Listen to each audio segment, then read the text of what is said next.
Hello, gentlemen. All right, we're into part 3 here of the engine. Clarification needed from the last video.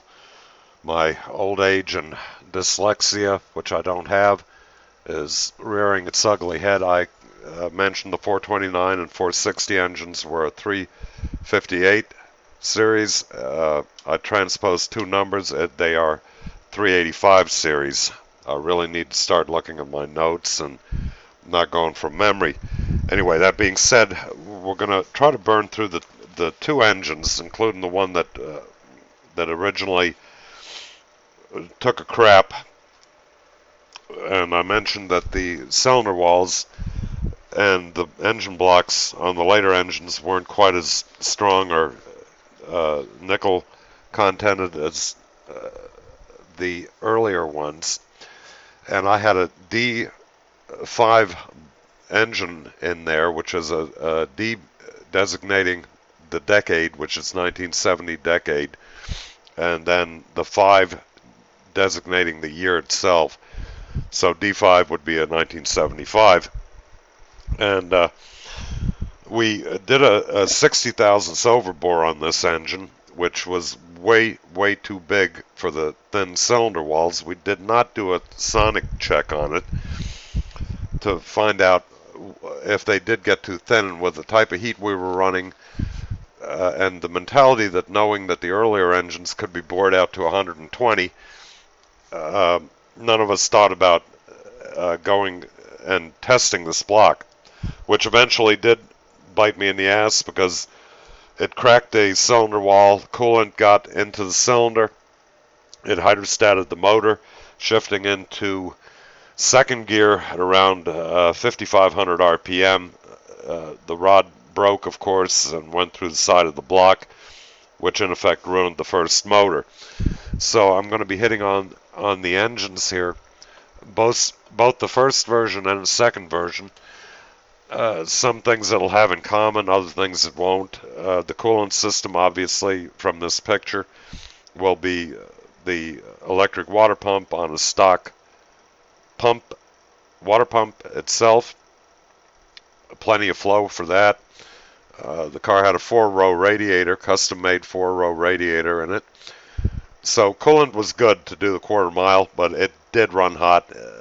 Usually around probably just a little bit under 220, which was okay for the cast iron block, and you shut it down after that anyway, after the run. So I'll get onto the engine here, and we'll go through the cylinder heads first, since I have it written down that way.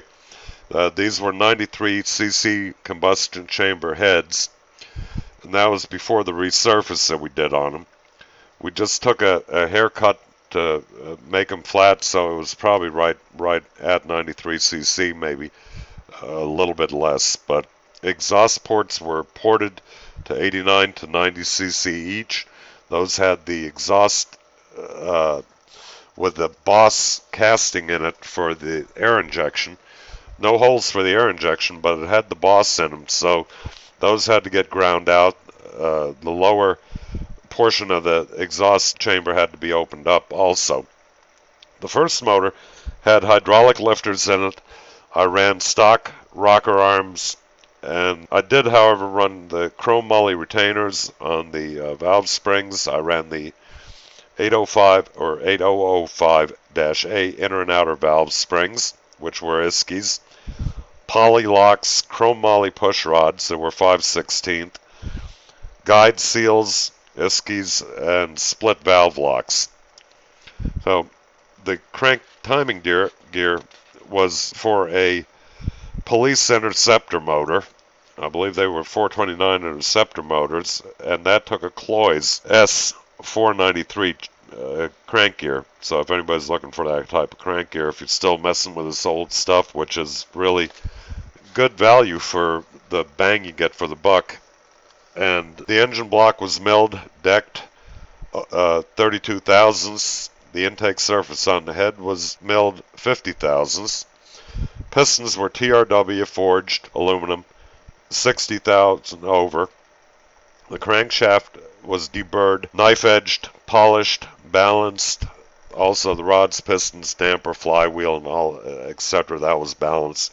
Which, by the way, usually if you're going to stay under 6 grand, don't bother sending this out to a shop unless you just want to check to see if everything's cool. But the balancing, even up into over 7 grand, you're not even going to take a fingernail scraping a metal off of these things. They're good out of the box, if you will, to 7 grand, in my opinion, anyway. The engine block also had the cam oiler holes tapped out, plugged with set screws that had a 60 thousandths orifice in it to restrict oil flow to the cam. And that was on the second block. Now the same things applied to the first block, except for the heads, where I used roller rockers this time around. They were crane roller rockers. I used SVO Ford Super Cobra Jet guide plates. Heads were machined for the rockers, of course, and I did that myself because I bought the tools to machine the heads, and I still have them. A lot of good it does me. Anyway, the guides were machined for Iskandarian seals. The engine also had a windage tray in it, which is basically a tray right under the crankshaft that comes within thousandths of an inch to the crankshaft and scrapes the oil off, causing less drag and splash, better oiling control. And it did have a Melling high volume oil pump. Also had a Cleveland bypass spring, or not bypass, pressure spring that I put into it, and I can get into that later on with Starship 2.5 because I think I wrote all that down due to the engine taking a crap here the first time around. So basically the motor with an 850 carb, 850 Holly, dynoed out at 454 horsepower at 5,050 RPM, and a peak torque of 532 foot-pounds at 4,050. The second motor with the roller rockers, and I don't know if I changed the... Yes, I did. I changed the cam on the second motor. I went to a crane cam, and that motor with the 850 produced 543 horsepower at 5,600 RPM, and a peak torque of 562 foot-pounds at 4,700 RPM. That was a solid cam, solid lifter cam, so I wasn't running hydraulics in the second motor anymore.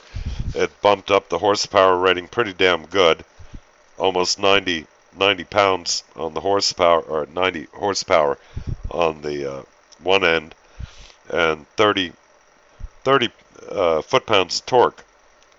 So that was a very good change on the second motor.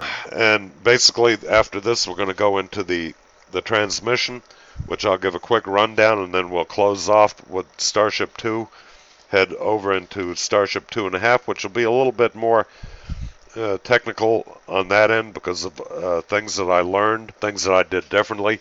The entire car build was a lot better. It was a pro car, super pro car, not a pro car. The times got a lot better. This car, by the way, ran 12s. That was the ETs on the car. I don't have any of my old time slips left, so I don't remember what the 60-foot times were. They weren't that great, but I think they were under 2 seconds. So, yeah, 0.2, I think. In either case, this car, we'll go through the transmission real quick because it'll transfer over into Starship 2.5 too. That's where we got the half from, is moving some of the things over from this car into the new car. But yeah, that's some mistakes I made with this engine. The learning process that went on throughout this whole thing was quite substantial.